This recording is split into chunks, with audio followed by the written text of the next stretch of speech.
Hello my friends and welcome to this club guide for the rookie division in the Cinco de Mayo tournament starting the 30th of April, which is on Monday. So I hope you are as excited as I am, and if you haven't checked out the video guides for all the holes, check out the playlist for both rookie and also pro and expert division. If you do want to have any training sessions for the tournament or maybe training session for whatsoever when it comes to Golf Clash, maybe you want to have specific text guides, check out patreon.com/golfclashtommy. So let's start. First of all, we need to have in mind that these holes is a mix of Tour 4 and Tour 6. I'm going to try to be as clear as possible when it comes to that. When it comes to Tour 4, you're able to play friendlies on Tour 4, but the holes on Tour 6, you're not able to play friendlies on. So, hole number 1, Milano par 4, you can practice this one on Tour number 4 and also Tour number 6. So I do have the big topper, I do have the Hornet, and I do have the Thorn. The reason I do have the big topper is that if we do have tailwind, which we have been having in the latest rookie division tournaments, that you can pull out the Berserker if you do have that one in your bag, using max topspin on your big topper, aim it on the fairway island on the right, over and maybe going to the green in one. Otherwise, use the Hornet or the Thorn, doesn't matter, it's personal preference. Put yourself up to the left, ship it in for an eagle. Hole number 2, Milano par 3, the same here. You can practice this hole on Tour 4 and Tour number 6. So here's the Viper or the Backbone, depending on which ball you're actually playing this one with. If you're playing this with a basic ball, you will most likely be playing with a wood club. Otherwise, you will be in, 9 out of 10 times play with your long iron.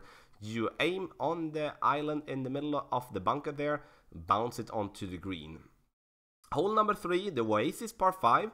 A tough hole here. I do say the Viper and the Big Dog. You can practice this one on Tour number 4 only. So here you do want to be accurate to go over to the island there. Sorry, not island, but the next fairway spot just straight up. And then from there you will be having a Viper for the pin. The reason I have the Big Dog is that if you don't have the Viper upgraded or you don't want to use any ball with distance, then the Big Dog is a good suggestion because you do have the length with that. Hole number 4, here is a short par 4, Sunshine Glaze, and this hole you can only play on Tour number 6. So here I say the quarterback, and I wish you use a quarterback combined with a Titan or a Kingmaker on this hole. And I know you shouldn't be going with that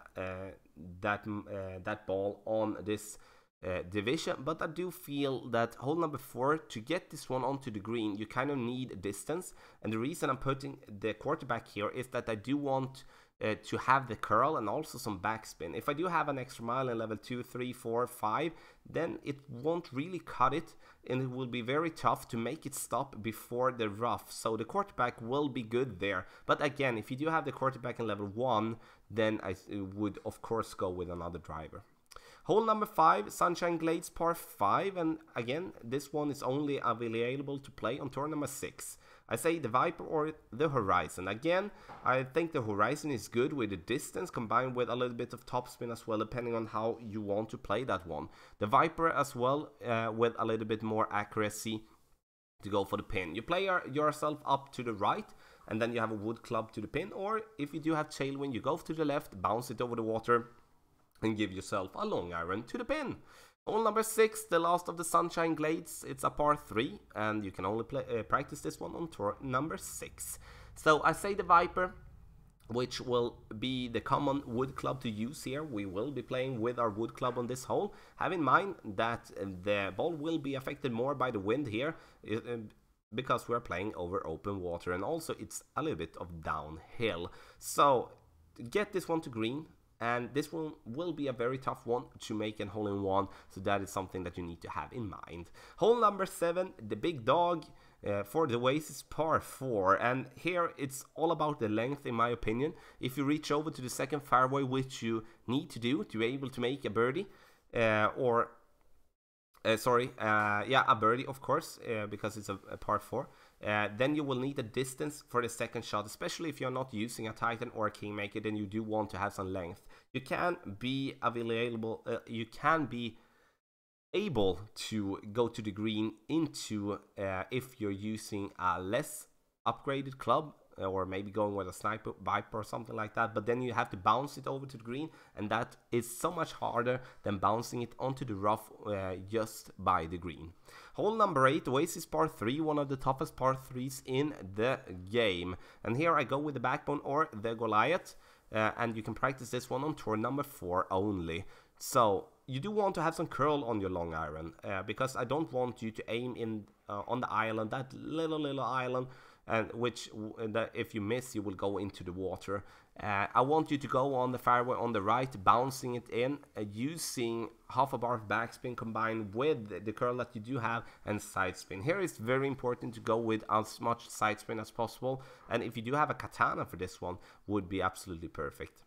Hole number 9, the Viper or the Big Dog here for the Milano par 5. You can practice this one on tour number 4 and tour number 6.